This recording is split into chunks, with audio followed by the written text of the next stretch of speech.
24 পূর্ববর্তী বাংলাদেশে আমরা দেখেছি যে মিডিয়া যখন প্রশ্ন করে, গণমাধ্যম যখন প্রশ্ন করে, প্রত্যেকটা প্রশ্নে একটা বিনিময় মূল্য থাকতো। আমরা যখন দেখেছি যে প্রধানমন্ত্রীকে প্রশ্ন করা হতো, এই প্রশ্নের মধ্য দিয়েই কিন্তু পূর্বাঞ্চলের একটি ফ্লাড নিশ্চিত হওয়ার একটা সম্ভাবনা থাকছে। কিন্তু ইউএসএতে প্রধানমন্ত্রীর সফর সঙ্গী হওয়ার একটু হয়তো দরজা উন্মুক্ত হতো।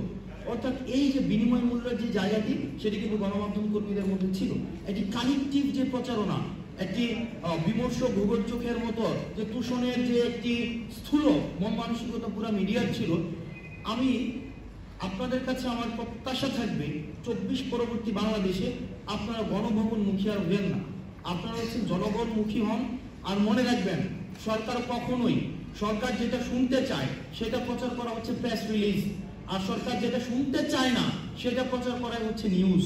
এখন এই যে মিডিয়াগুলো কালেকটিভ ভাবে কেউ সাধু না এখানে। আমি একদম যে আমি এই যে লোগোগুলা দেখি, এই লোগোগুলাকে আমি সেদিন ডিজি অফিসে দেখেছি।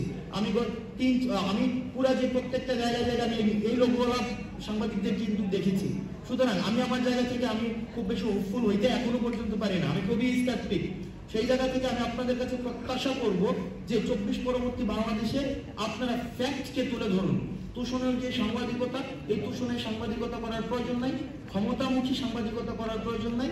আপনারা মানুষ যেটা সরকার শুনতে চায় না সেই জিনিসগুলো হচ্ছে তুলে ধরুন, তাহলে সবসময় আপনারা প্রাসঙ্গিক থাকবেন।